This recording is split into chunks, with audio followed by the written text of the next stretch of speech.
Hey guys, Steve here, Ponics. Today we're going to talk about Growing with fishes.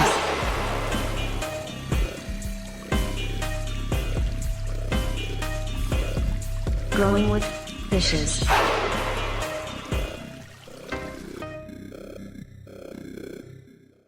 Welcome to the Growing with Fishes podcast, episode 360.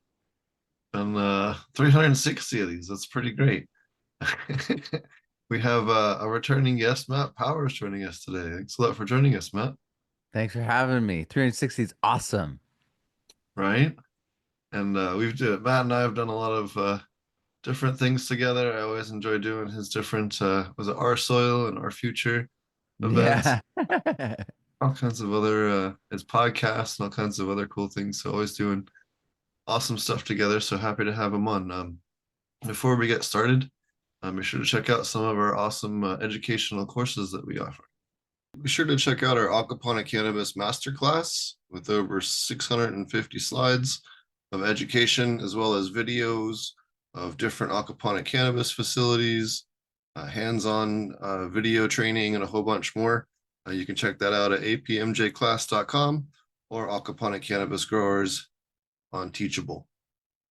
It's been featured in High Times, Dope Magazine, Dude Grows, Growcast, Embracing Organics, Growing with My Fellow Growers, a whole bunch of different podcasts and publications, as well as features all the different aspects you need to grow cannabis aquaponics: nutrients, pest management, design, aquaponic cannabis business and licensing trials and tribulations, and all the different stuff that we've gone through, Marty and I, over the years.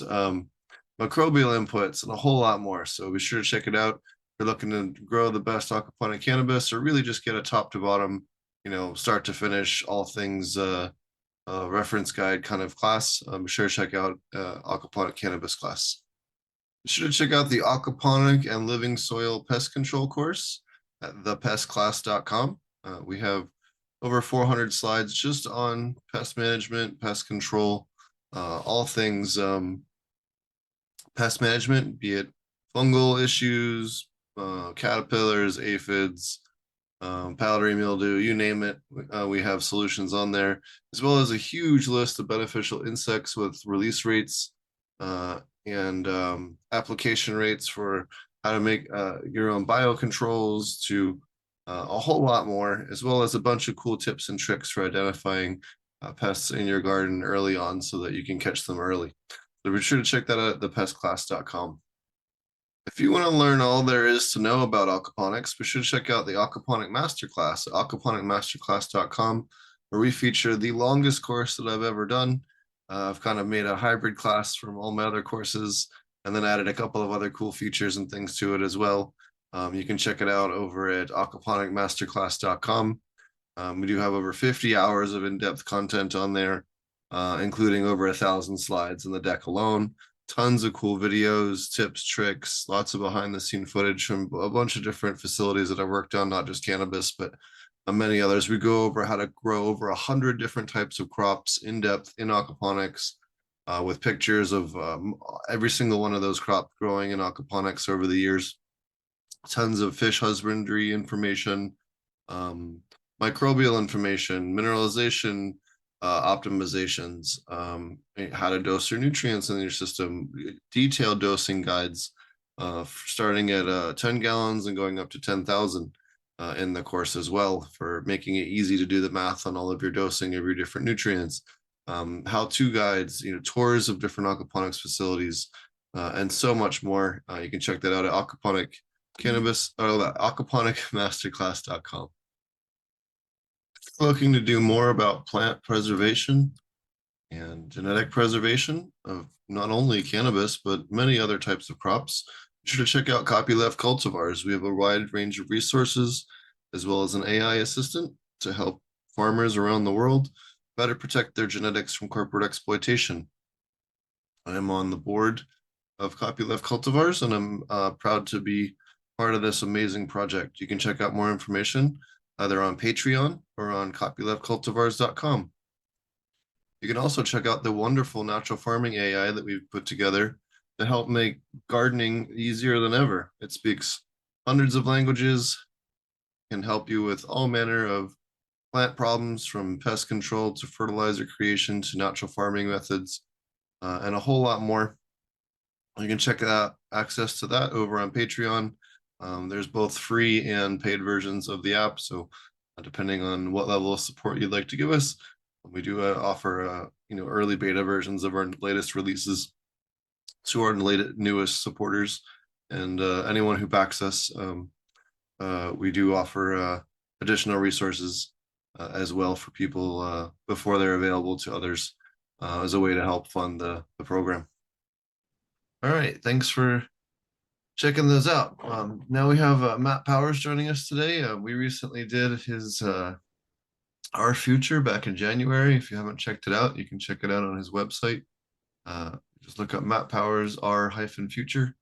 I'm sure he'll have a shortened URL for us here in a second. I'll make sure that we have that in the description here. But we had a really awesome chance to listen to many different speakers. He had over 30 awesome speakers on there, and lots of different sponsors and lots of different awesome things. You can check that out on his website. Excuse me, on his web. You can check that out on his website. And he has a whole catalog of Our Future events as well, with speakers from all over the world on mushrooms, soil science, microbes, and a whole lot more, as well as a ton of other awesome things on his website, including books, educational courses, and a whole lot of other educational things. Children's books as well, some of the best soil science children's books that you can get for your kiddos if you're homeschooling. Just want something awesome to supplement your kids' education at home with. So thanks a lot for joining us, Matt. Thank you for having me. It's a pleasure to be here. Why don't you tell us a little bit about yourself and what you've been up to lately? Well, I am an author, but I started off as a musician, well, a ski racer originally, and then I became a musician. And in the course of being a musician, I met my wife, and early in our marriage, after having our first child, she got cancer. And it was in the process of going through that, she got more cancer from the radiation they gave her. And then they gave us like totally divergent answers of when it would be safe for the baby to be around my wife. So it's like, one's like 2 months, one's like 6 months. It's like, whoa, right? And so I became extremely stressed, and I tried to figure out what I could do. And I figured out it was food. It's the things that we put in our body, on our body. We followed the EWG, right? And we got rid of all the chemicals, all the things in our house, and then started growing our own food. And it was so challenging where I was trying to grow in Central Valley, California, that I had to learn permaculture. And then I got deeper and deeper and deeper into regenerative ag, regenerative soil. And now I do microscopy and DNA testing. And it has been this transformative process that in trying to solve the problems for my family and my wife and myself, because I have Crohn's. I've got digestive issues, and all these things, food, the things we take into our body on a regular basis, the fundamental building blocks of our body, their health is determined by the soil. And so our health is determined by the soil. So I've on this health journey, I've been I've gone down to the soil, and in doing that I've supported and connected all these different people from all these diverse expressions of the regenerative world. And so I've met tons of people. I've had a lot of people peer review and give me advice and mentor me. And it's just been an incredible journey that's allowed me to create, over 15 online courses, 2 online conferences that happen annually, uh, over 24 different publications in the past 10 years on permaculture and regenerative soil and microscopy. It's been an incredible, incredible journey. And I see it as we're just beginning, because I've done all this work and now the understanding's happening. And then we're going to put it on this database, the R Soil database. And that's going to transform everything when people can see before and after tests in relation to actions, amounts, methods, and timing. And so farmers are going to be able to be like, oh, you did that to get that result. I'm a corn farmer in Iowa too. Boom. Now they like cut their nitrogen input by half and then it starts going viral. Suddenly, America halves its nitrogen inputs. That'll disrupt that, nitrogen fertilizer industry, but it will also, I mean, vastly improve the soil. It will also vastly improve the outcome at the end of the year financially for all those farmers. And that viral effect is just them getting in touch with what nature is doing and allowing it to honestly give them feedback and then allowing them to make wiser decisions faster. So I've done all this educational work. I've created these resources so people can understand and then take those actions and understand which actions will work. But now is the time where we're switching gears, and I've got like this incredible team of seven people working on this database, and it's the thing that is going to be the vehicle that transforms the practice for farmers, but also the results for farmers and us as the consumers. So, and you of course have seen this sort of thing, this transparency in the cannabis world, like them showing and communicating techniques and testing all the time has led to leaps and bounds of breakthroughs and new methods and verification and replication. And that scientific rigor being in direct relation to like the product, the delivery, the perception, the test results, right, and how they're seen by the customer and your peers. That kind of professionalism is it's gonna spread, and it's gonna have such an effect. And I think I know that this database that we're working on, the R soil database, is going to be that vehicle that's going to help everyone get more clarity, make better decisions, and cause those viral changes that are going to be incredible to be part of and witness. That's awesome. Yeah. Is there, do you want to, anything else you want to tell us about the database? I know you've talked about a little bit about it back when you were starting it a while ago. Yeah, so I've been talking about it for like 2 years.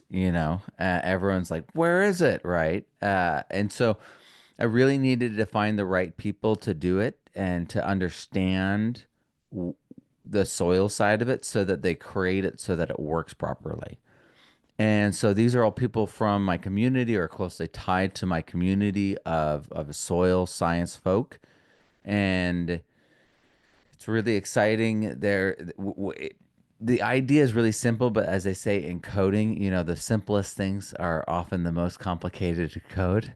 And so I want to be able to have the biology, the minerals, the DNA, the plant, so the plant sap, the tissue, all those kinds of tests to be able to be bundled in timelines to certain areas in sites. So you got a site, a farm, you got six different areas you're testing, six different plots, right? You're doing a rotation of just six different crops in these areas.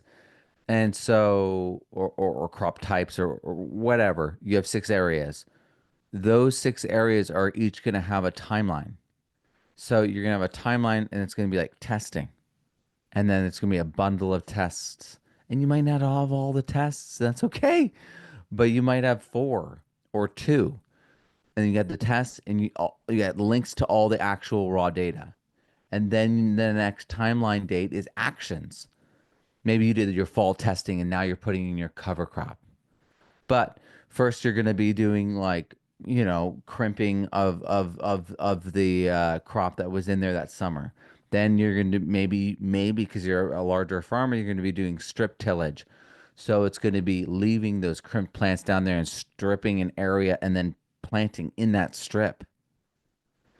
And then you got the actions and you have the timing, the amounts. You're like, oh, and then the next one I added, you know, th- it could be that you did the strip tillage and you planted seeds when you did that and you inoculated it. You've got tests connected to the inoculant.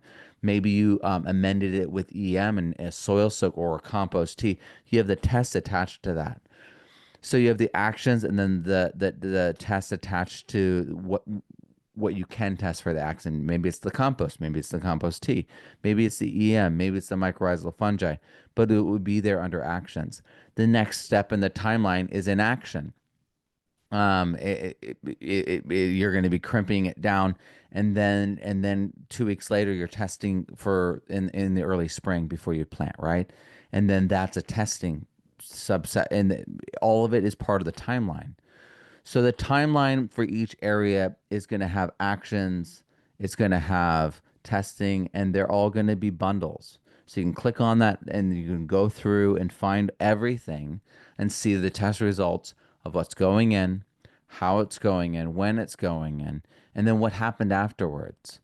And so when people are like looking at other farms, comparing their results to other farms, they may be looking at averages or ranges and they're comparing and they're like, holy cow, the highest one in this range is this farm, and they're doing corn just like we are here in Nebraska, maybe. And they're doing low tillage, no tillage. They're doing strip tillage. They're doing, inoculants. Maybe they're doing natural farming at large scale, and they figured it out. And you're like, holy cow, I'm going to start doing this. Get rid of all my inputs except for natural farming. And so the way that we're going to allow, I really feel, for farmers to be able to see themselves over time is to have it in these timelines and to be able to compare them to other farmers and then the farming average and range. And then you'll pick out those individual tests because it's like if we don't have the ability to actually see who's like the best in our at what we're doing with our soil type, we get no clarity. And so I really feel like establishing the feedback between nature and ourselves is the greatest maneuver that we can take because it provides that clarity about what's actually working. And I know that regenerative practices will win because we have the data, but it's all still this farm and that farm and some people over here, and but we need it all to be in one place to be comparable so those farmers can see how and why they've gotten those results and gotten out of the previous situations. It has to show the full story from the actions and data and the hard tack, or you know what I mean, perspective. So it's like the farmers are going to look at that and they're going to be like running the numbers. They're going to be like, you use that much per acre, and then they're going to be running the numbers and be like, huh. And so their yield that year was, oh, okay, I can do that. You know, it allows them to actually make those informed business decisions. And then for everyone else, the compost company, EM companies like Terraganics, biofertilizer, natural farming companies, all these people want their results to be seen. The database is how they're going to showcase it. All the soil consultants out there who are like trying to get recognized and valued for what they're doing, well, now the clients can see before and after on all their projects. And so the soil consultant has a place for their resume. And now, because appreciation comes from understanding, you have to show your work. And it has to be done in a way that your client can actually understand it. So this is where regenerative soil microscopy testing comes in, because it's the way I've gone about microscopy testing and showcasing and comparing allows you to co-create the understanding and solutions with your client, the farmer. They need to understand it and be able to see it and go, wow, that's dead soil. There's nothing in there. And then see the awesome compost and they're like, holy cow, look at all those dancing bacteria. They're pirouetting and vibrating and trembling, is what someone said. They are conjugating. They are vibrating. They're having sex. but they're not making it's not reproductive, right? They have microphalluses though. So anyway, but like that's what's going on. And so you can see that. Like that's with a good microscope, it's obvious what's going on once you explain like the whole conjugation bit. And so they see the love fest happening and they can tell immediately it's teeming with life and love. And so you can see it.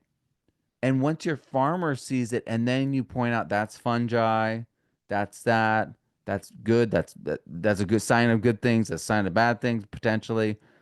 Like they get schooled in this very quickly. It's visual recognition, especially if you're showing them good. And then there's your soil with that some of those good aspects. Oh, but here's some bad soil, and some you have some of these bad aspects. The teaching tool that this will provide will be just unbelievable. And then the ability to borrow other people's images and compare them on the database. So you'll be able to have the best and the worst for your bioregion, right? Like that kind of comparison is you don't have that anywhere else because everyone's doing black box. So that the data goes in and then we don't see the comparisons to all the other data. It's like you have all these companies that do all this testing and then no one has the answers. And well, they do, and it feels, and the reality is you got to hope that their interpretive skills are good and better than all of ours put together. Because that's what I believe. I believe that all of us put together are going to have way more efficiency at figuring things out and noticing trends and figuring like how what because the reality is this we're going to discover nuance because we're going to have viral things happen. So all these farmers are going to be showcasing how good their soil is, showcasing how good their produce is, using the database to prove to their customers to get sales. It's going to showcase the database. And all the people in the database are going to be able to use that information as comparisons because they're going to be sharing it when the story is good. You know what I mean? All the people are public.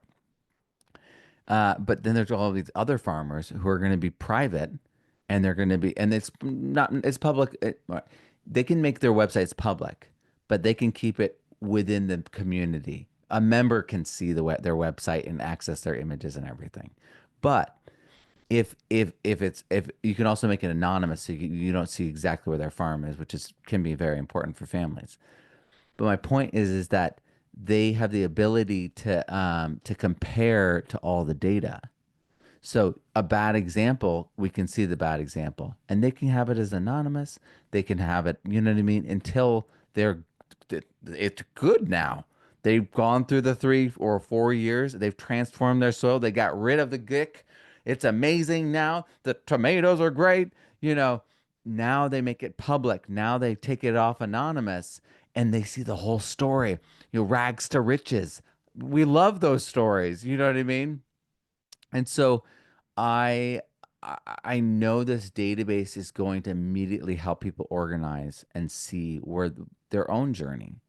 So they can be like, I was here last year, I'm this year, I took these actions. This one was effective. Last year, those things I did weren't effective. And so you get to calibrate better, but then you get to compare. So you get to borrow from other people and copy them. So you copy their and get their similar or same success or better.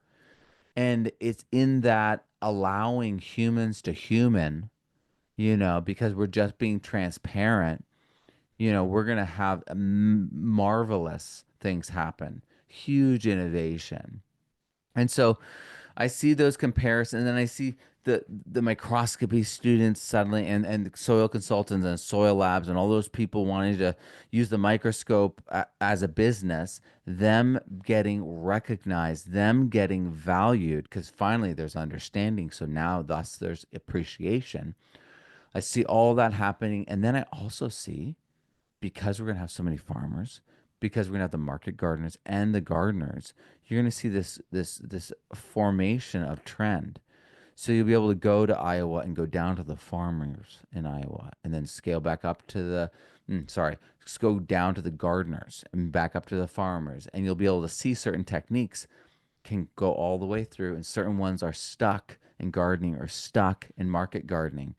technology, scale, cost, all these things. And then people are going to figure out ways to make it happen. And you're going to see first adoption sometimes in the market gardeners. Those small they're Charmatin Fortier, and they're doing things like the indoor cannabis farmers, right? They're the market gardeners, right? They're going to be adopting things that the gardeners are doing, and they're going to be tailoring it and making it professional in a way that is going to streamline it, and then it's going to suddenly be adopted by the farmers and outdoor, right? And so it's going to have this trickle up effect because there'll actually be like exposure and transparency, and we'll be able to see it. You'll be able to see the future.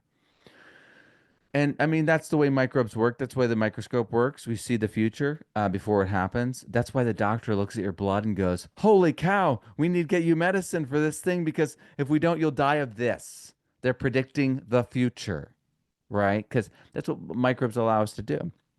And so we're going to be able to see new trends emerge. We're going to be able to see like viral feedback loops that improve farming, and it's going to all turn into better food. And so, because the food is the building blocks of our body, is also the thing that nourishes our gut microbiome. It directly relates to the way we all think, the way we rationalize, the way we make decisions, the our like it relates to everything, and so we're going to see people make better decisions. We're going to see people be healthier because healthy soils create healthy plants, which create healthy people and animals. And so I know that this database is a critical piece to facilitating massive change. And I know it goes against what everyone is, except you, because you're doing the same thing, and even more so. You're pushing even more open in some ways than I am. Though we're gonna have it all the code open source and everything. I've got the right people, they're all in. So they're all valuing the same sort. Like it's all correct. It's so good. I'm really, and they're all very different too, but it's amazing to see a group of really different people gather together for a really important common goal. So I'm really excited about it. I know that we're going to have people create new biofertilizers. I know that we're going to have people come out of the woodwork and just be all stars because they have a platform to really show how good they are and allow people to value them. And that's been missing. And it's, yeah, you're saying it's on social media, Matt. Go to their Twitter, go to their Instagram. Yeah, but that's not a professional context. This is completely different when completely different. And so I'm really, really excited for it. I know that by doing this, we're going to have innovation. We're going to have new insights. We're going to have people like, oh yeah, and we're going to have people have legacy. So this is the other thing. How many people do you know who are older that have tons of data? They've got all these tests. They've got this whole lab. They've got all their lab work for 50 years. Increasingly, there's more and more people like this, and there's no place for their data. And so I've got I'm thinking of someone in particular. I'm interviewing them in a couple weeks, actually next week, and they have since the 90s been doing parts per million testing alongside biology testing. And so they've got them paired along with the M3 test. So they've got the mineral, the biology, and the parts per million testing. And then later it becomes DNA testing as well in the mix. So they have such good data. Where's it gonna go when they retire or when they pass away eventually? Right? That's awful. All their life's work.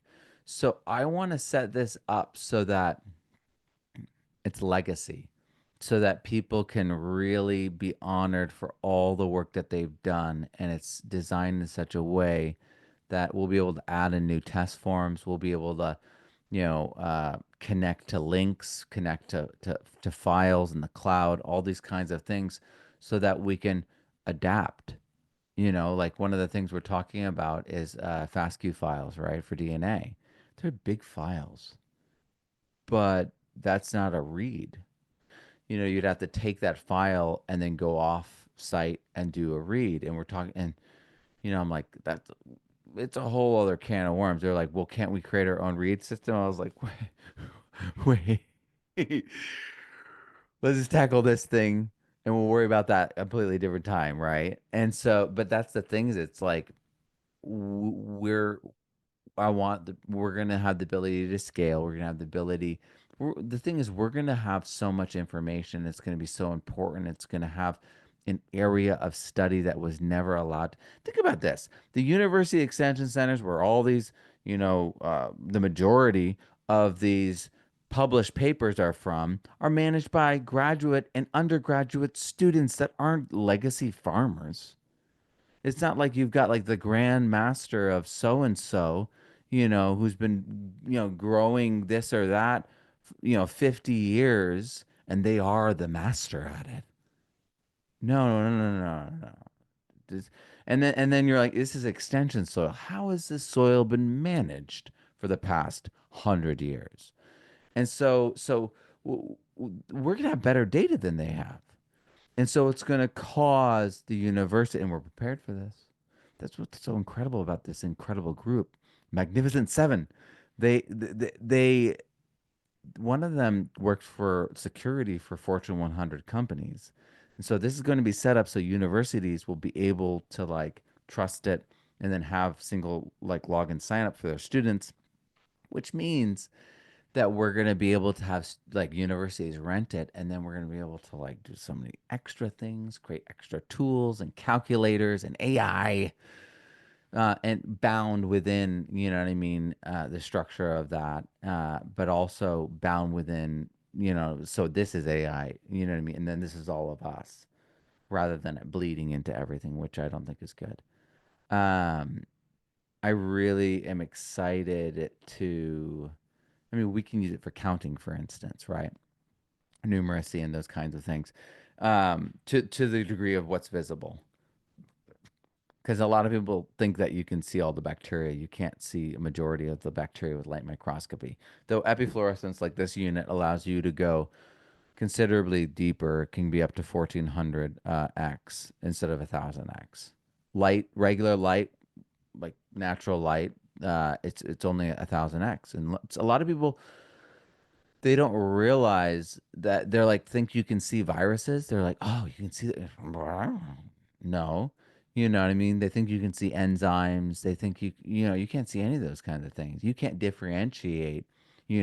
coli that's commensal and pathogenic. So you can have good, and bad bacteria right next to each other, and you won't be able to tell the difference. There are pathogens that have very distinct morphology and movement and all this stuff, totally, color and whatnot.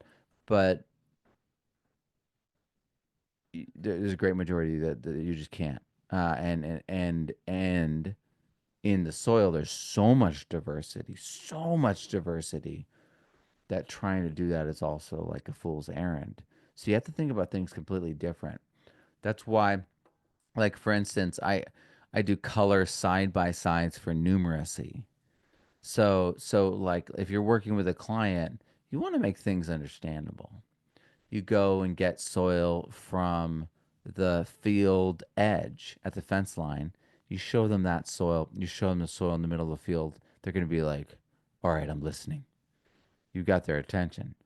Now, if you have good compost, the good soil from like their woodlot or from the fence edge, and their bad soil, take some samples, like 3 samples with the bad soil, right, right, right.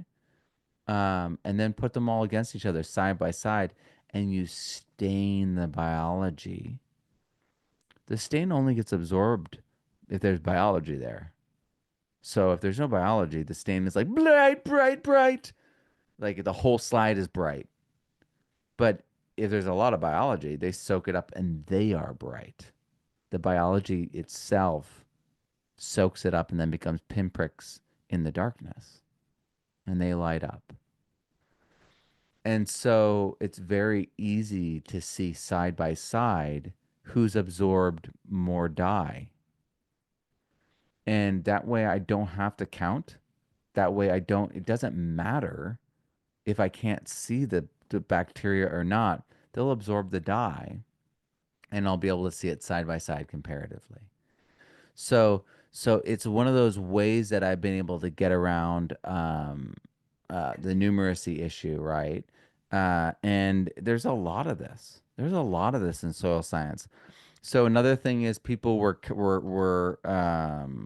doing like trying to get a perfect 1 ml of soil, and then like without thinking about the fact that soil can be up to 50% air. And so they're all like trying to tamp down to like 1 ml, or they're like like adding like water up to 5 mLs and then adding soil of 1 ml of soil to displace it. By the way, trying to do that perfectly is again a fool's errand. You're always going to go too much or too little. And so, um, and you're getting rid of the air more efficiently. So it's again going to skew all your results because you're actually looking at different volumes of soil when you do that. And then the standard lab way of doing it is even worse. They they bake the soil, remove the moisture and the structure, and then they weigh it. They're like a gram of soil, but you don't know how much volume of the actual soil profile that actually represents. So how much of the acreage is it really? And then they multiply it up, and then like it's crazy. It's totally crazy. But you go look at other branches of science, they're not so crazy. They're kind of smart. They're like, well, why didn't you just use a ratio? And you're like, yeah, okay, because you don't try to catch all this fish in the bay and then all the sharks and count them. No, you do a sampling. And you're like, ah, there's roughly like 2 sharks to every like, 9 fish or something like that, or it's probably not like that ratio. But you know what I'm saying? It's like 1 to like 205 or whatever. But the ratios can scale up or down. So a ratio, I mean, this is why we do, carbon to nitrogen ratio, right? It can scale up or down. It doesn't matter how much you have. And so other branches of the science understood this. And so there's a lot of things like that. People had all this kooky math, and I just looked at the other labs, and they're all using hemocytometers, which has a fixed, established, and standardized math and calculation method around it, because you have a standardized width and height because you've got these bars on the side of glass that rest upon itself. So you do one drop, and you know the height. So it's been this process of fixing the testing and creating like really rigorous but simple and clean, clear testing, because uh, the more clarity you have, the more solid your insights are. And the more solid your insights, the better decisions you can make. So the faster you can make better decisions, so you can learn faster and then adapt faster. So even if you get it like this is wrong, you know why, you can see why, and you can try other things. So I really, really value uh, the clarity and the testing that I've been able to bring with regenerative soil microscopy. It's been incredible, especially to like have like someone like Todd Harrington, who's been testing biology since the '90s, lean in after meeting to me 10 minutes and goes, "I do ratios too." You know what I mean? And so it's like it felt like an open secret or something that I stumbled upon. But it is the case that you don't see the common sense in so much of soil science. And so if you caught folks, if you caught what I just said about the standardized lab weighing soil out, that means their numbers that they calculate for acreage have always been wrong. Unless your field's just compacted, no air, right? Those numbers are going to be skewed. And so they've always been wrong. And that's why you have so much kookiness. Just like where people are trying to like count the bacteria and then they're calculating the hyphae and it's not even the right like fungi that matters to like the plant roots. You know, you're right. Like there's all this kookiness and there's so much like and it's so much worse than the standardized like university labs. They're like, and then we will mix the microbes with the agar, molten agar. And they're like ceremonial about everything, right? And they're like, now we will rinse it with the chemical dye. And they're like, and then when we affix it with a flame, now we can view the microbes and see who's living or dead. Like, what are you talking about? Like insanity. Like, wh- wh- the molten agar part, like, would have stopped me at the beginning. It's like, oh man, like, it's like, how do people get into these positions? Like, they're like, oh yeah, it's it's like Charles Manson for science or something. It's crazy. And so you have people just doing things, not thinking about it, not using their brains at all, and then just like religiously clinging to these ideas and then just running on them like it's like perfect ground, not thin ice. And so I just saw all this happening. I created the protocols and then I've been teaching people. I've had, hundreds and hundreds of students come to me from all the other programs. There's not very many programs for soil microscopy. So I have them all coming to me and being like relief. Because they're like, now that makes so much sense. Oh my gosh, that's what I needed to hear. That's the part that was missing, right? And it's because and they knew they had a missing. The thing is, when you say something that people get like immediately, you're actually not telling them something new. Their brain actually had a space carved out like a puzzle piece, perfect. That's why when we look the missing puzzle piece for the brain, right? People do that meme because it's actually a structure in your brain that is an absence that fits perfectly with that statement. And as soon as you hear it, you go, yes, yes. And like that you already kind of knew that. So much of what I do is kidding that space. I'm when you hear something that really doesn't make any sense, you go, wait, no. What? Like that's really when I'm actually teaching you something that you're unprepared for mentally. Like there's no space in your brain for that when you're like, right? Most people, when I'm teaching them, go, "Oh my gosh, yes, yes, that's it," because it's already in them. They already have a knowing and place inside them because they've done enough work to see this gap, and it's a gap of logic, a myth, something, or just like the convoluted, like religious kind of ceremony and blah blah blah blah that like modern science does a lot of, you know, and part of it is because it's self-importance. Part of it is because some of them are completely just in it. They're just so deeply in it that they're like, no, you must bathe it 3 times. No, and so it's hard.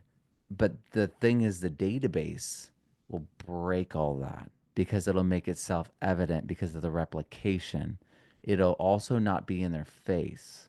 It won't be like, you're wrong. It won't be like a Reddit forum, right? Or a Facebook group. It'll be like, click, huh, click. And they'll have that, you know, moment with themselves. And honestly, like those are hard moments for people who are hardwired for something opposite of reality. That's that's hard actually for the brain to do. And you know what? It's really honestly so much safer for everyone involved, stress wise, just in general, just to let them go through it themselves. And I know it's a stronger change. Those people, when they realize, they go, oh man, okay, we're going. And they just switch. And those people are also the best converters to everyone else. Well, yeah, I hated it. I thought it was witchcraft. And then I put it on my seeds. And I'm a believer now. I don't know anything about what they're talking about. They're weird. They're still weirdos to me. But I love mycorrhizae, right? And it's like they're the ones that everyone goes, dang, that guy has no idea what he's saying. But it clearly works. You know what I mean? And it's like, and like, we all love that story too, right? We all love that guy who's like, man, I don't even know, but it works, And it's like, because it's so real. And so I know that the database allowing truth to just roll forward and perfectly scientific, this is how it is. This is what we did, and this is what happened. And then just letting it be. And then that contributing to the whole and contributing to all of our growth with this idea that no one's capped. No one is, no one's like done. We're all in growth mode together. We're all in learning mode together. And that's why it's like the images you put on there, everyone's going to be able to use and put side by side with theirs, or compare or look up and be like, well, this is my picture of a nematode. These are the fungal nematodes that are listed. And these are how they're ranked. Because you got to have a rank to be able to have the search engine work properly, right? So like it's gonna be, and then we're gonna have this other thing. Holy cow, think about this. We're gonna have this other thing where people like actually review like other images, and they get to build their eye and develop their eye as they're reviewing and going through and seeing all the different things. And so it'll be like a feed that they go through, and those rankings from, because I have quality and interpretation are going to be different in terms of ranking, because you could have a great image, but your interpretation could be wrong. You know what I mean? But we want to tell you your image is awesome. You know what I mean?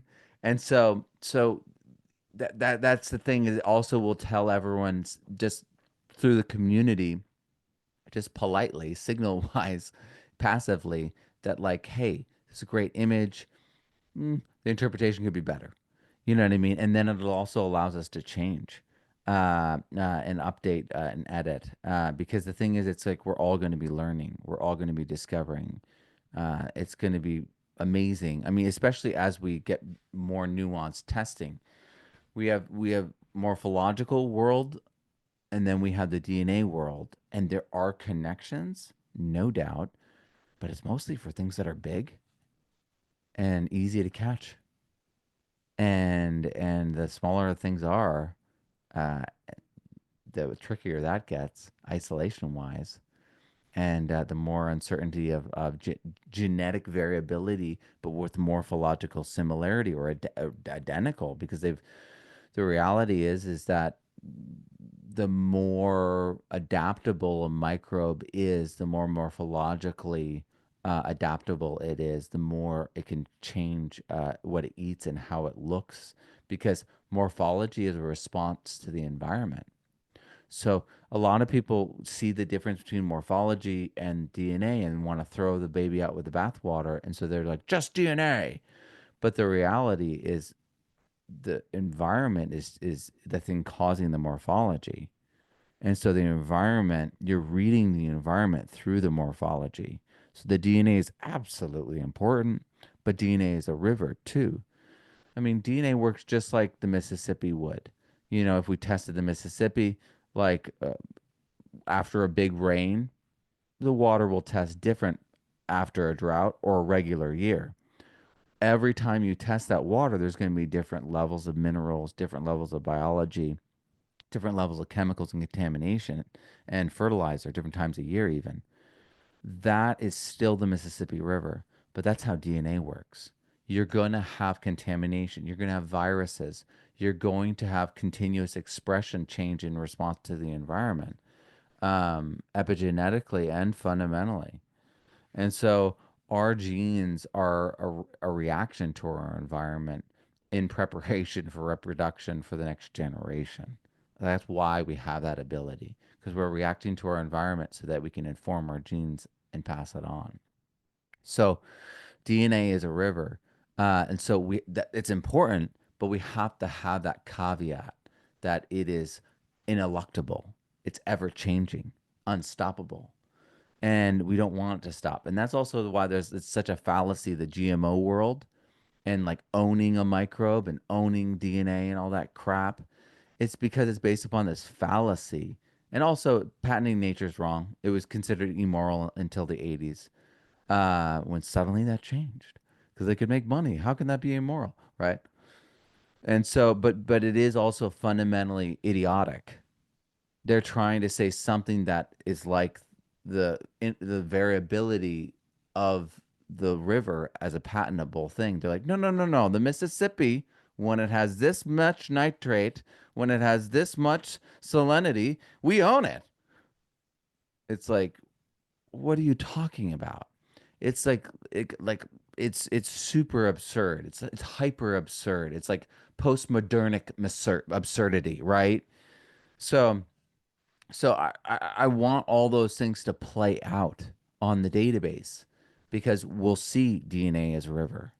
We'll see huge expressions over years and over, especially as DNA testing becomes cheaper, we have these things play out. And so my whole desire in my dream that I have was always been to take one square meter of soil and go 12 inches deep and then test every single and keep track of where it came from, every single particle for minerals, for biology, for DNA, for the charge and electricity, pH, EH, all of that, and or EC, and so and then keep track of it so we have the whole thing all mapped out and everything. But that's impossible from right now with the current testing methods. That's impossible. What we can do is the opposite, the inverse of that. Have everyone do the testing. And so we start getting that range of expression to be formed by all of our testing going together. And your testing over time too, having its own range. And so this database is going to allow us to really see around the corners of limit that are limiting our ability to test things properly. I wish we could test every particle and keep track and then have a 3D like universe of that soil that you could fly through the universe particle to particle, through the aggregates and the interstitial spaces like like we're in the magic school bus together, but I wish we could do that, but we can't. But this is the best way that we can do that. And so community science, community testing, community sourced uh, insight and feedback is going to, A, fundamentally change soil science, but B, make the world a better place through all the ways that we've talked about. So I'm stoked for it. I understand you have an upcoming class that starts soon.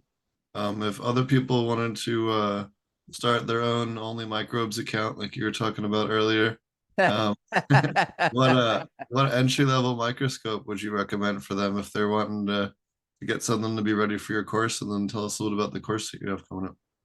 I mean, I always say, we want tested amoebae. They've got their tests on, they're not naked.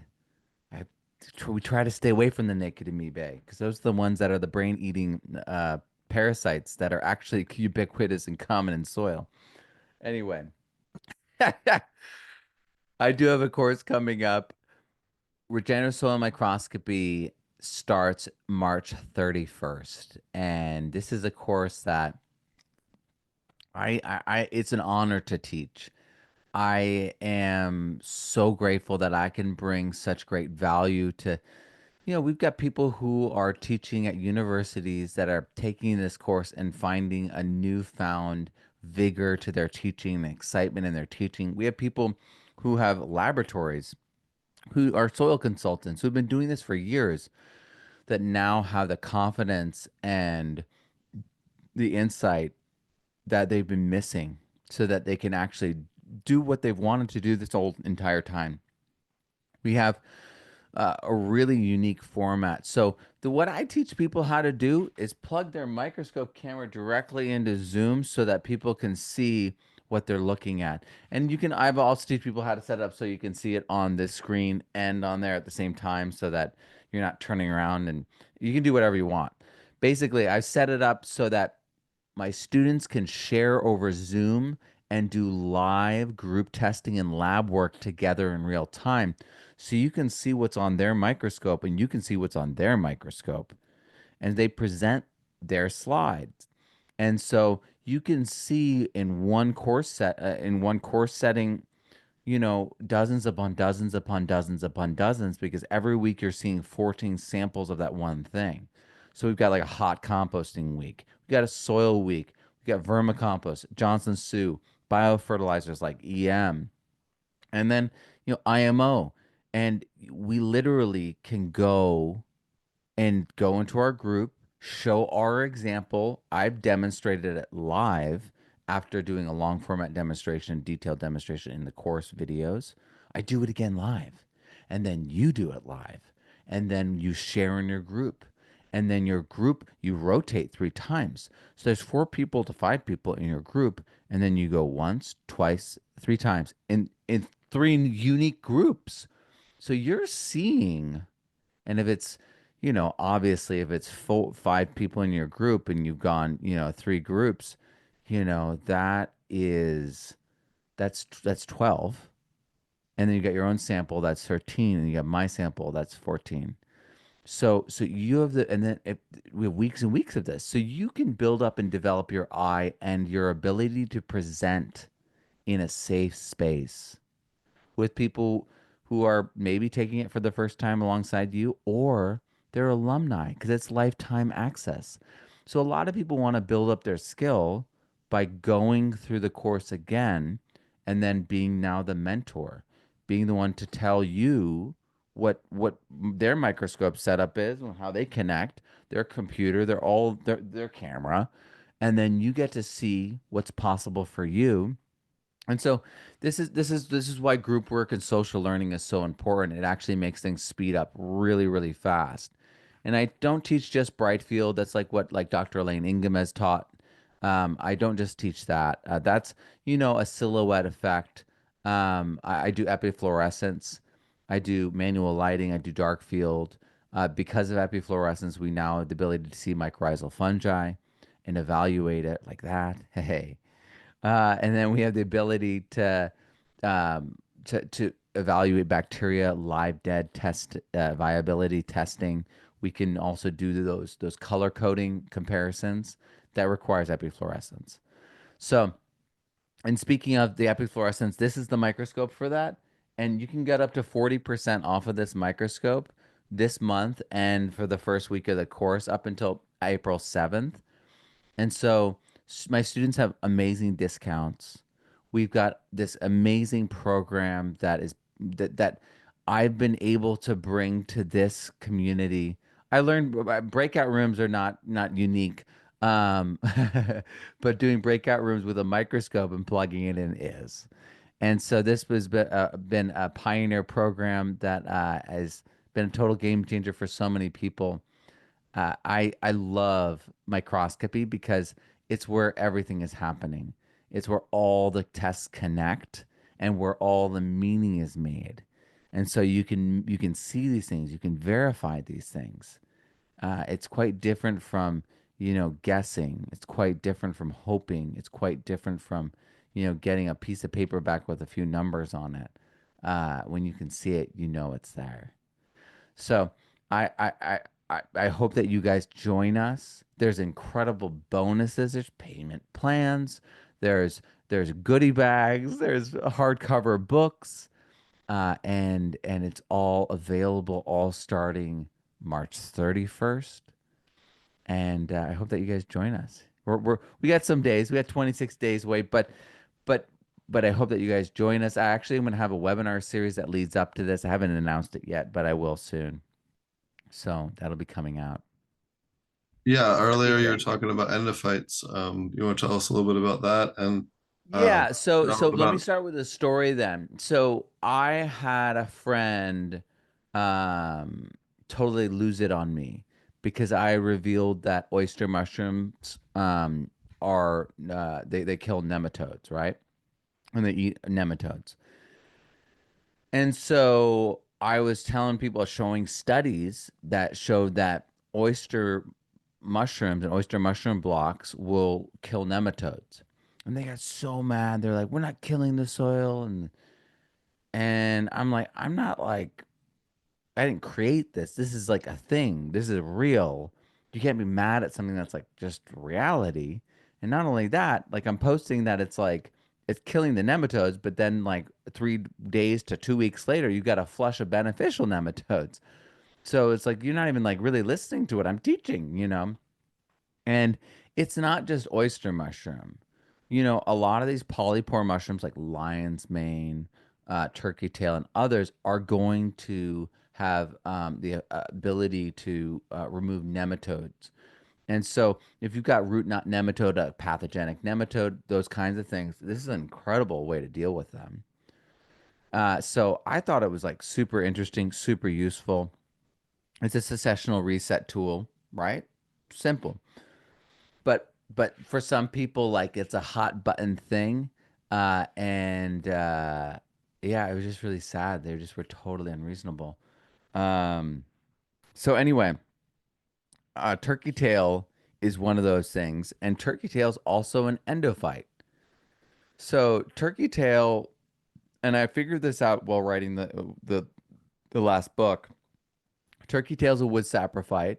We know it because it looks like a turkey's tail. It's one of the most identifiable fungi. It's ubiquitous all over the world, but it also is a plant endophyte, and it's a plant growth promoting endophyte. It's found like in even extreme environments, in wild plants, and and most people don't understand how universal a lot of these dominant microbes are. That's the reason they're dominant. So the more ubiquitous and dominant a microbe is, the more adaptable they are, and the more morphological possibilities and more feeding abilities they have. So turkey tail mushroom, has a form that goes inside plants. Turkey tail mushroom then forms mushrooms, and then Termetes versicolor, I should say, is the fungi. And so like trichoderma is a common cannabis endophyte. It's great, creating phosphatase.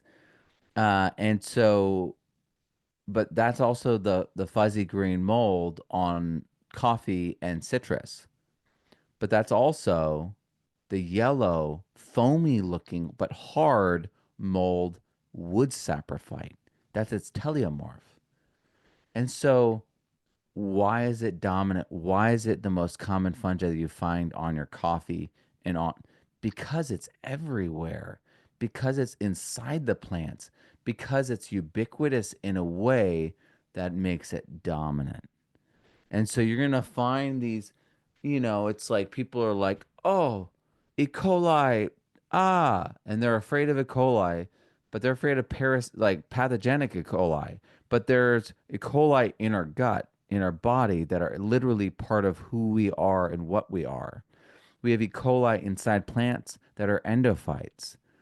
And so what people I really try to get people to really recognize and connect the different stories and understandings they have, that, you've been told parts of things, but when you see them all connected and you see this micro to macro expression that you've always been part of, the reason the microbes are in your body is because they're in everyone's bodies.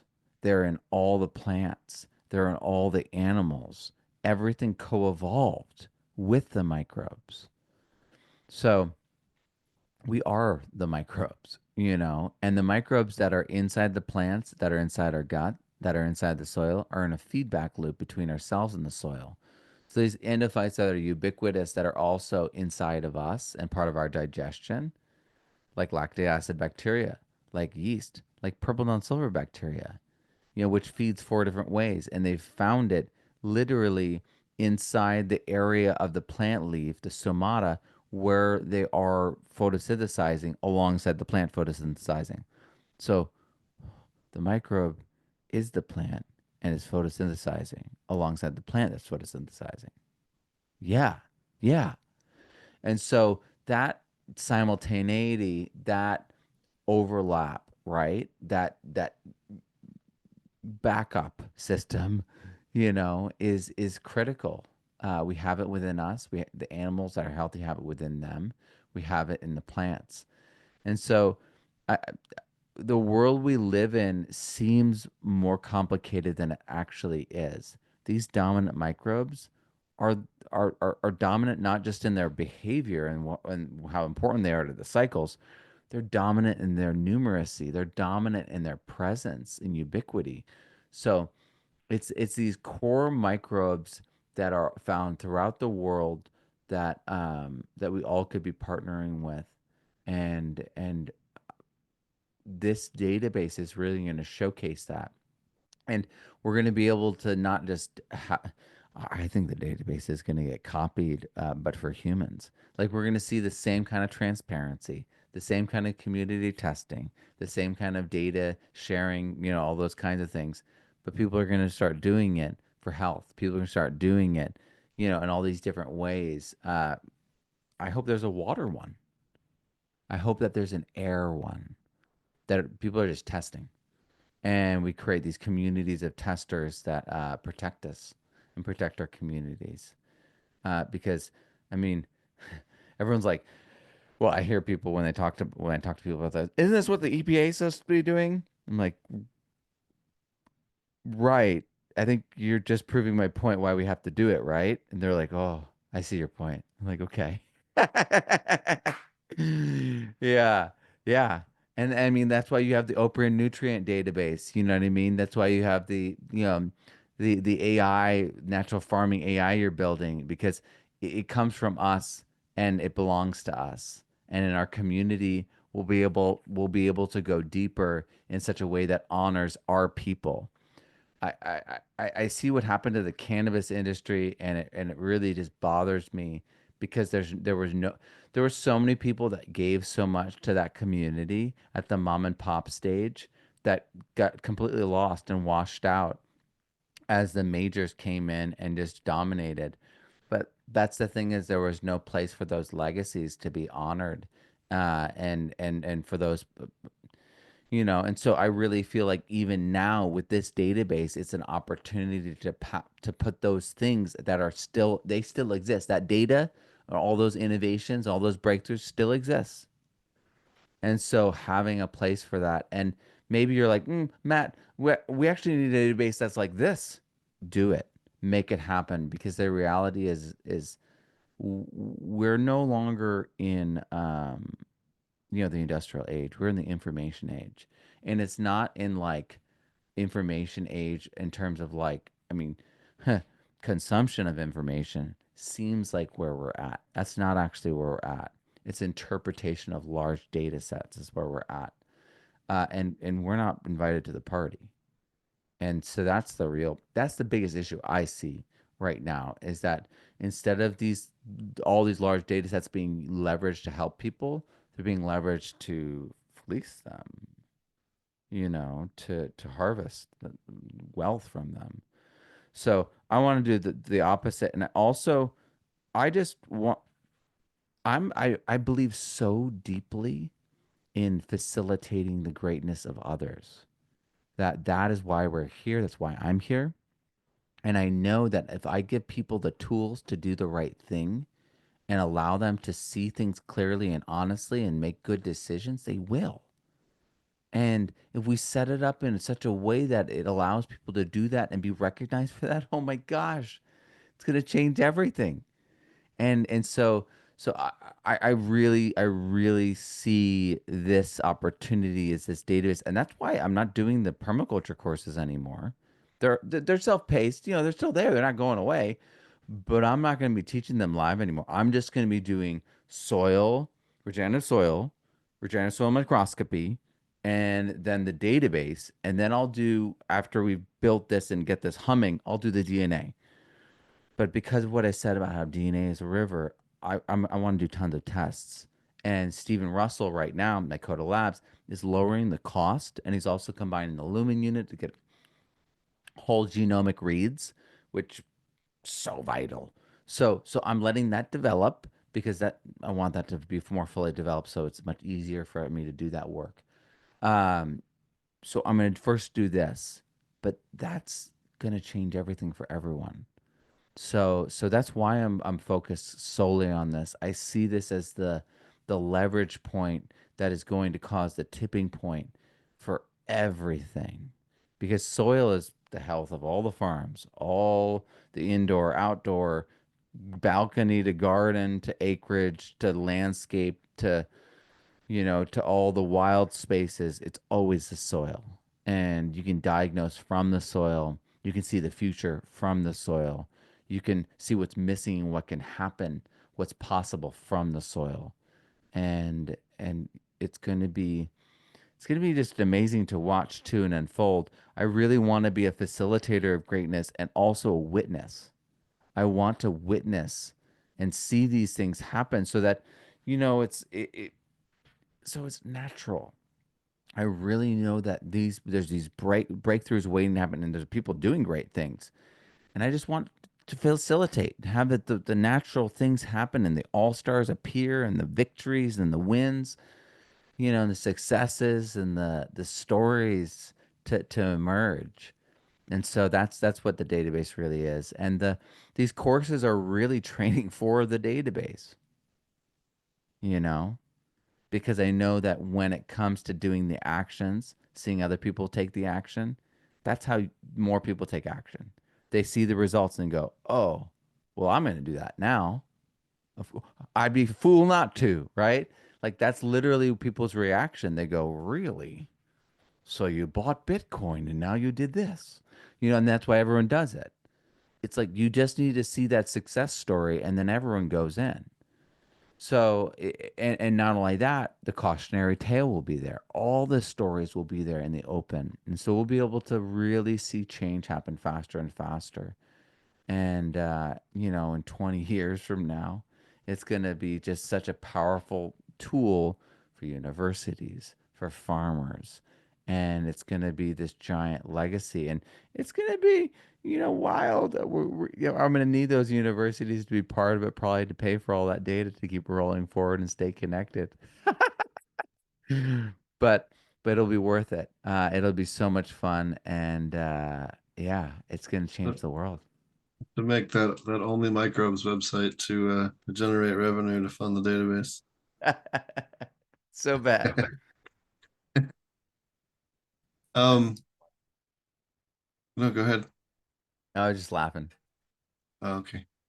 I was just gonna say, people often get upset too when I bring up the brassicas in general kill fungi near their root systems, and they don't want to hear it. They're like, "Oh, well, I grow them companion plants all the time in my garden, and oh, well, I've used FPJ from them." It's like, yeah, but like, doesn't mean that you should though. Like just because that you did something one time and it didn't murder everything doesn't mean that it's necessarily the best practice. I think that sometimes people, especially with how much misinformation there is in the organic world, and people kind of get things mixed up or get really strong feelings about certain practices. It's kind of funny. Yeah, yeah, people get really worked up, really worked up. Yeah, and so the thing is it's like people like don't realize that like a very common endophyte in brassicas is streptomyces. Streptomyces is an actinobacteria that literally acts as, a biofumigant, and then on top of that, you have the brassicas releasing the uh, I can't remember the name, but it's that sulfur compound. An allopathy that what kills the local fungi. Yeah, it's like mucosa glanates or something like that. I can't remember its name right now. The But state of California did a really good white paper on how destructive garlic mustard is to native plants for that reason. yeah, yeah, I was close. Glucosinolates. That's what it is. And so you have the combination of the endophyte and the actual glu gluconoside. I can't even do it. But that compound, it's a sulfur-based compound. And so that's why like the more peppery, like mustard tastes like, wasabi, those things are going to have a stronger effect. But things that are mild or like a turnip, it's going to have way lower numbers. So it's not all brassicas that do this super strongly, but mustard. And the also thing is, it's like maybe you don't want to be eating mustard. Mustard is the thing we use to remove things from the environment that are bad. So they bioaccumulate like crazy. So, I mean, you got heavy metals, you got, you know, um, toxins. Like that's going to go in your mustard. So I don't eat mustard. I don't recommend people eat mustard unless they've got like pristine soil and you know what I mean.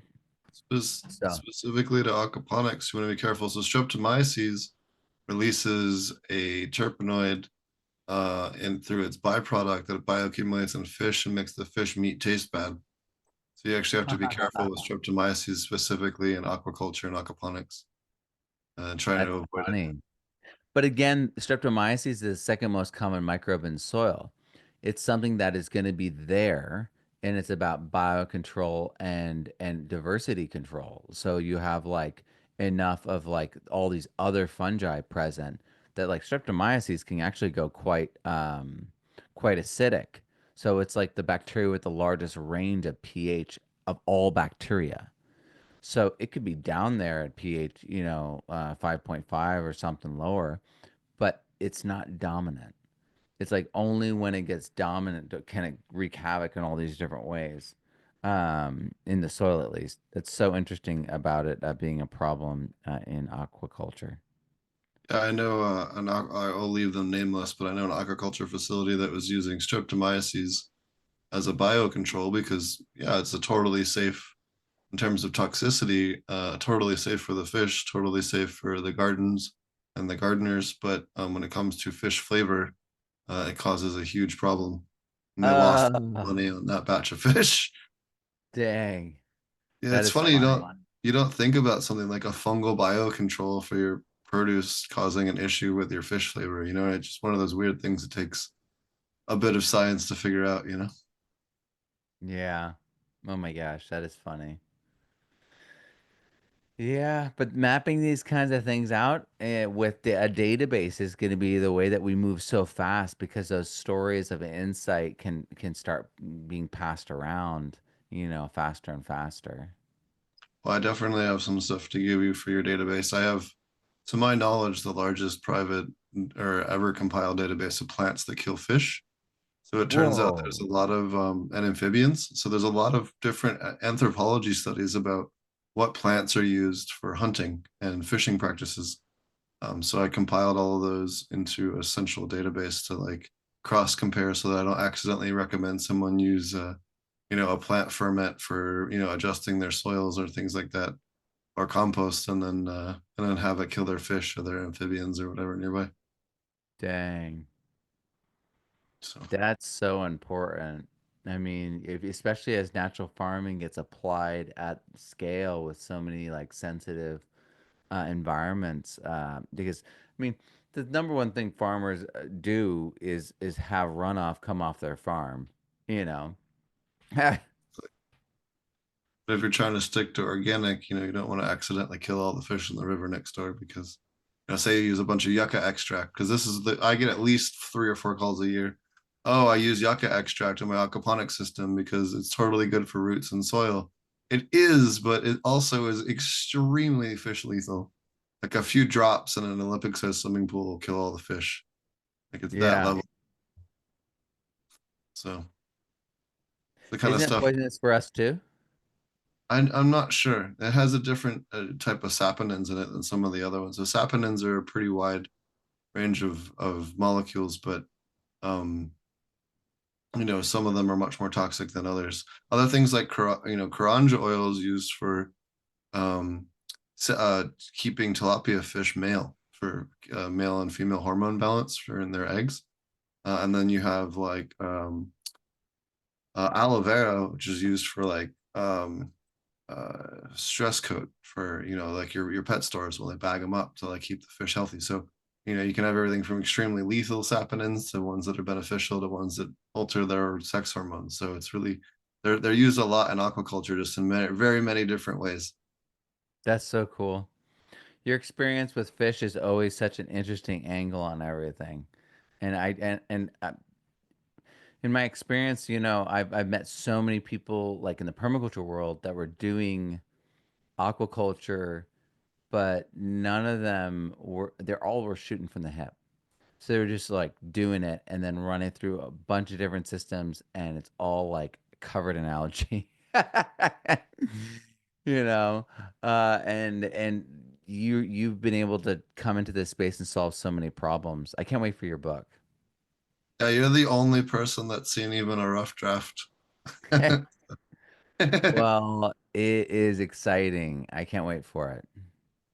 Awesome. Something else I was just going to ask you as a follow up, and I'll think of it. But anything else that you wanted to mention here? I don't want to take up your whole night, but I figured if I wrap up the show in the next 10 or 15 minutes, is there anything else you want to mention to people? Different stuff that you're working on the next few months, or anything that you're excited on?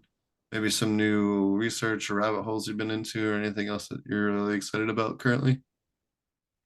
Yeah, I've been just trying to figure out how to get this to become viral and scale. And, for a long time, I was just trying to find the team to do the database. And I really feel like we found the team. And so now I'm finishing up the final permaculture course, the design course that I'll be doing. And the next 2 months, I'm be doing regenerative soil microscopy this month, launched March 31st, and then May 26th. I mean April 26th. Sorry, I'll be doing regenerative soil, a new season of that course. I'll be at South by Southwest next week. If you guys are in town for that, Nice. I'll be yeah, it'll be fun.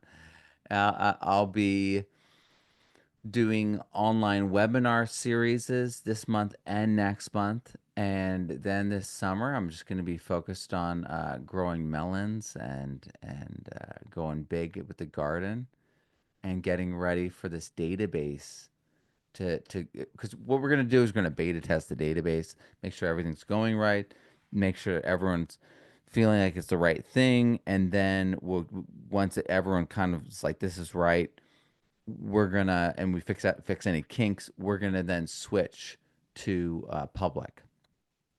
So so yeah, no, I'm really excited for, and I mean the funny thing is it's like I've done a lot and I've pushed and gone through all these different iterations of my career and created so many different things that now I'm more refining and closing in on this feedback loop that it's going to change everything. So I'm working on the third edition of Regenerative Soil. I'm actually working on the second edition of Regenerative Soil Microscopy. I've been working on the third edition of Regenerative Soil since 2021. I hope to finish it this year, by the end of the year. Um, but but yeah, no, I'm working on making those second editions better. I'm going to refilm parts of Regenerative Soil when that third edition comes out.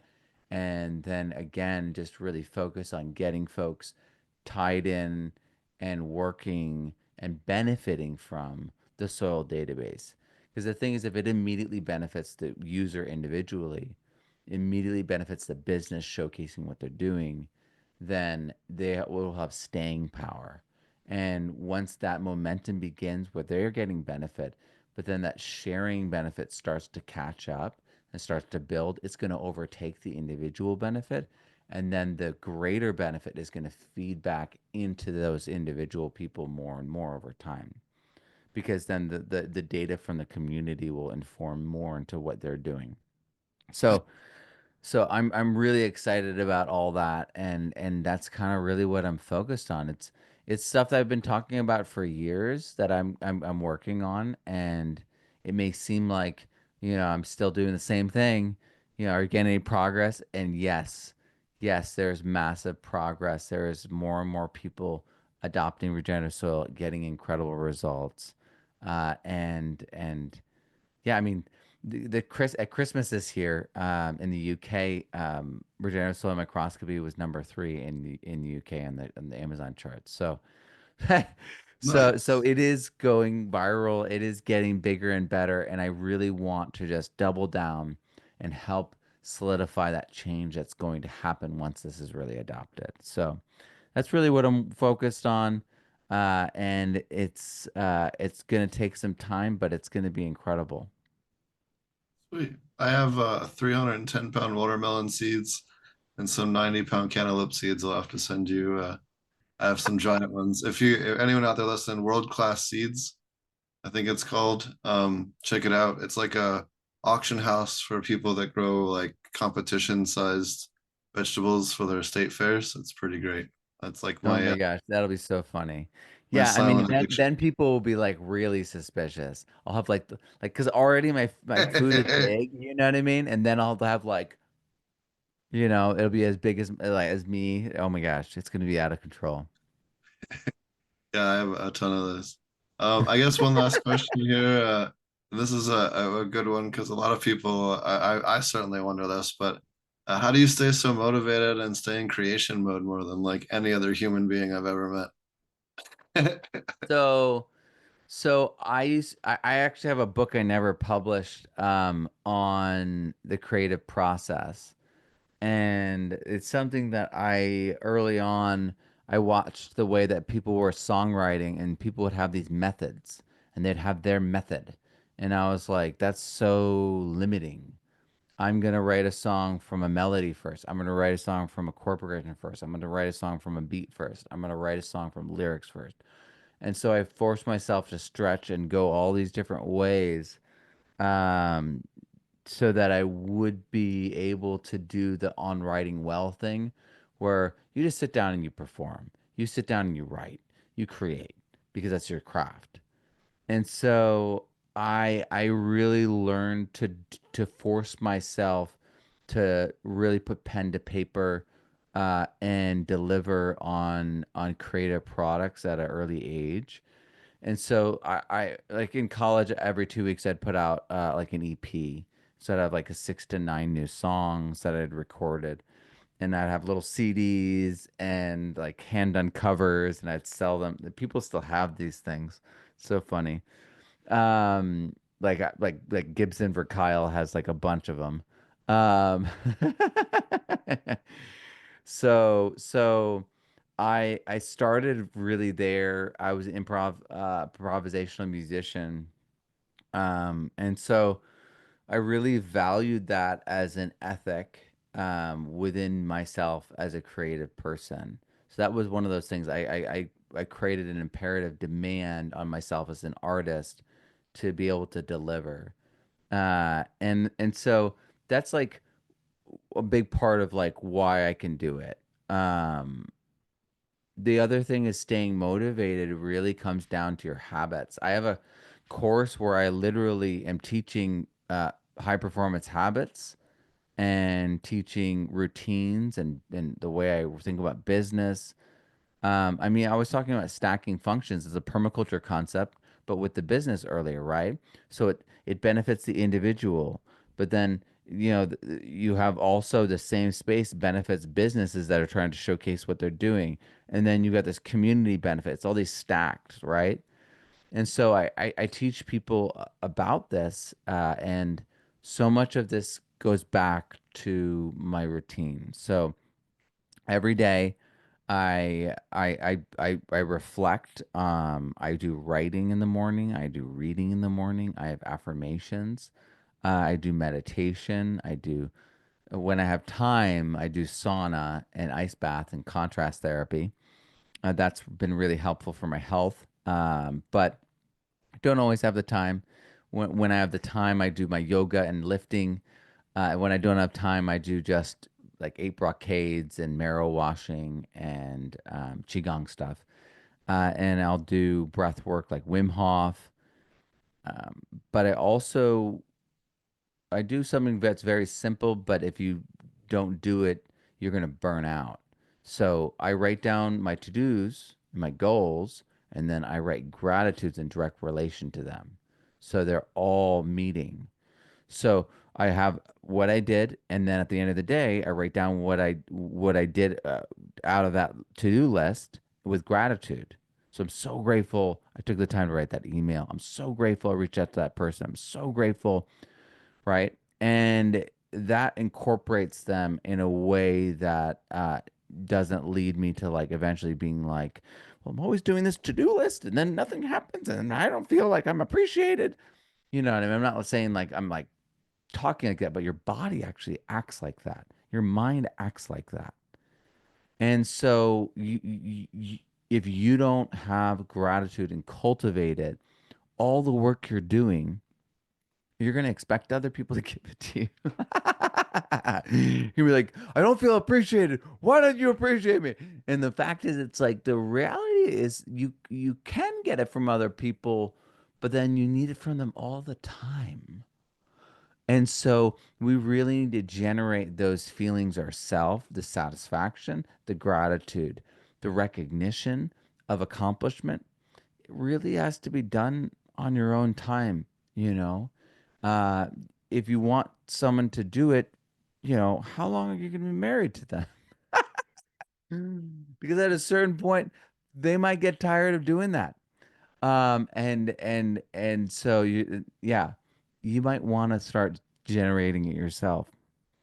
And so it's I I see it as part of my job as modeling for my kids as well. So life is going to be hard. Life is going to be difficult. Some jobs are going to suck. I mean, I used to clean toilets in the dirtiest studio in Manhattan, $7 an hour. You do what you got to do. And so my kids are always watching me. And so I want to always showcase that example. And you have so much more power in your life when you have enthusiasm. You have so much more energy in your life when you have gratitude.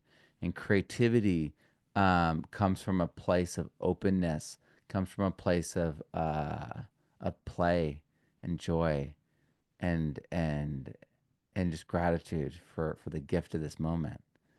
And so I really cultivate those things. I say things that cast, into the future the the positive things that I want to see in my life. And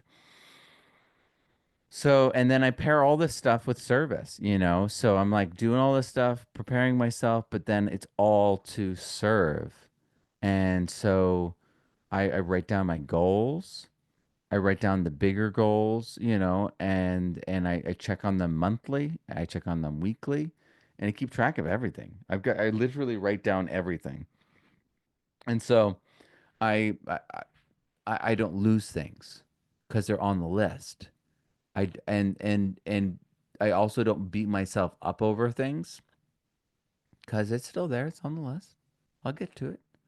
You know, I've gotten to plenty before. You know what I mean? Like that's the thing is it's like if you have that track record that you've literally been keeping record of, you trust yourself in a different way.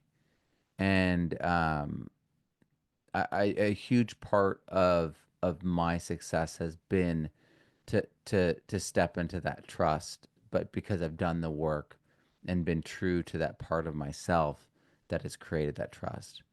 And so, you're making agreements with yourself all the time. And when you write them down, it gives them extra power. And then you get them done and write down the gratitude and feel that gratitude. You give it even more power in your life. And it becomes a feedback loop of empowerment. And it's all good. Like that's the thing is it's like it really works and it's pure. It's not it's pure, you know what I mean? If you're focused on your gratitude, you're focused on service, you're focused on your role and the people you serve and being exemplar for the people around you that rely upon you. Man, those things guide you so well. And so I focus on those things. I have all these practices I do. I keep a journal, I do gratitude, I meditate. Meditation is absolutely important. I've been doing it 10 years. It's the thing that keeps the wheels on the bus. So, so yeah, no, I definitely value all of it. Thank you for asking that. Yeah. No, I don't know anyone that makes more content than you, so I figured it was a cool, interesting question to ask you. Heck yeah. All right. Well, Appreciate thank you so much for coming on. Do you want to tell everybody where they can find you? I'll throw it up on the screen here as well while you're mentioning it. All right. Yeah. Just go to regenerativesoilmicroscopy.com. If you just type in www dot or just regenerativesoilmicroscopy.com, it'll take you to my microscopy page. If you want to go to regenerativesoilscience.com, that'll take you to all my soil things. And yeah, you can check it out. And if you want to check out my books, you can go to thepermaculturestudent.com, and under books, you'll see all the available books that are currently there. Some of them are sold out there, but you can still find them on Amazon and Barnes and Noble. And Barnes and Noble and Amazon are going to have all the translations and all the extra stuff that I don't have on my website. So And you thank put you. on Our Future and Our Soil conferences each year as well. Yeah, absolutely. If you go to r-future.world, you can check out what our future was this past year. You can even sign up to still get it. If you go to r-soil.com, that's my other conference. And I do these every single year. It's a lot of fun. We've got goodie bags, amazing guests, live giveaways, and just a lot of fun. And it's a way to really see such a diversity of expression of what it is to be regenerative. So you get to see people doing things differently, but doing the same thing in their own way, in their own bioregion with their own business. So I love it so much. He's got a whole bunch of different courses as well. My CrossFit class, like he was talking about, but also the soil class and advanced permaculture class and K through 12 education if you're homeschooling or teaching your kiddos. So all kinds of great content on there. So be sure to check it out. And he's got the books to go with the courses and all the rest of it. So it's great for teaching the kiddos. And an Heck awesome yeah. YouTube channel as well, filled with great educational content. I even have things that like are not public. I've got like a writing course and entrepreneur course and all this stuff. I love it. I love teaching. I've got a master's degree in teaching, and it's something that when I started doing 20 years ago, I just got just hooked. I love teaching. And you can find him on Instagram as well at Matt Powers Soil. All right. Well, thank you so much for joining us today, Matt. It's always a pleasure and it's always fun hanging out with you. Definitely going to try and do a trip out to Texas at some point this year. We'll have to hang out for sure. Heck yeah, I can't wait. All righty. Well, thanks a lot. And we'll catch you again next time. All right. Have a great night. Be sure to check out our Aquaponic Cannabis Masterclass with over 650 slides of education, as well as videos of different aquaponic cannabis facilities, hands-on video training, and a whole bunch more. You can check that out at apmjclass.com or Aquaponic Cannabis Growers on Teachable.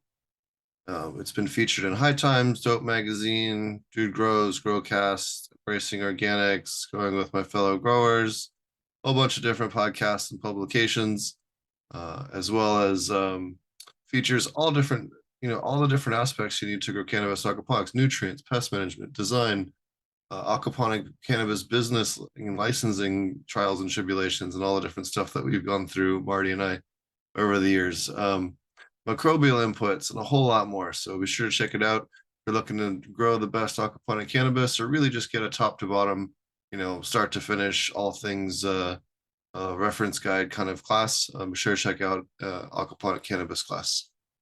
Be sure to check out the aquaponic and living soil pest control course at thepestclass.com.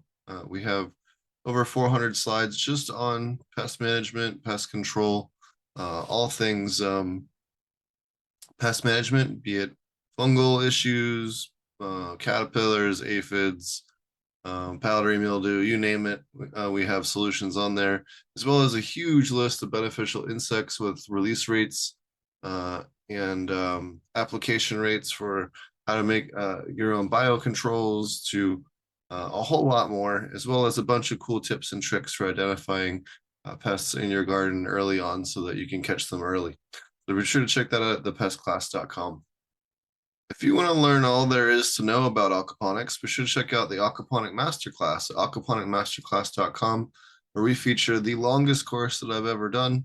I've kind of made a hybrid class from all my other courses and then added a couple of other cool features and things to it as well. You can check it out over at aquaponicmasterclass.com. We do have over 50 hours of in-depth content on there, including over 1,000 slides in the deck alone. Tons of cool videos, tips, tricks, lots of behind-the-scene footage from a bunch of different facilities that I've worked on, not just cannabis, but many others. We go over how to grow over 100 different types of crops in depth in aquaponics, with pictures of every single one of those crops growing in aquaponics over the years. Tons of fish husbandry information, microbial information, mineralization optimizations, how to dose your nutrients in your system, detailed dosing guides, starting at 10 gallons and going up to 10,000 in the course as well, for making it easy to do the math on all of your dosing of your different nutrients. How-to guides, tours of different aquaponics facilities, and so much more. You can check that out at aquaponicmasterclass.com. Looking to do more about plant preservation and genetic preservation of not only cannabis, but many other types of crops, be sure to check out Copyleft Cultivars. We have a wide range of resources, as well as an AI assistant to help farmers around the world better protect their genetics from corporate exploitation. I am on the board of Copyleft Cultivars, and I'm proud to be part of this amazing project. You can check out more information either on Patreon or on copyleftcultivars.com. You can also check out the wonderful natural farming AI that we've put together to help make gardening easier than ever. It speaks hundreds of languages, can help you with all manner of plant problems, from pest control to fertilizer creation to natural farming methods, and a whole lot more. You can check out access to that over on Patreon. There's both free and paid versions of the app, so depending on what level of support you'd like to give us, we do offer early beta versions of our latest releases to our newest supporters, and anyone who backs us. We do offer additional resources as well for people before they're available to others, as a way to help fund the program. Be sure to check out the Growing with Fishes podcast. Over 1,000 hours of educational content. We have content on all things plants and soil science, as well as aquaponics, hydroponics, and much more. You can find the show on your favorite podcast app: YouTube, Spotify, iTunes, Google, SoundCloud, Amazon Music, and a whole bunch of other places. Thank you for watching. Be sure to check out any of the amazing resources that we have available to help people with their garden. You can check me out on YouTube over at Ponics. You can check us out over on your favorite podcast app with Growing with Fishes or Ponics, depending on which app that you're using. Most of them are registered for both, but sometimes the indexing works a little screwy on others. You can email me at potentponics@gmail.com. Be sure to check out our classes as well: aquaponicmasterclass.com, apmjclass.com, thepestclass.com. You can check out my website over at potentponics.com, or our Facebook group, Aquaponic Cannabis Growers. Thanks for watching.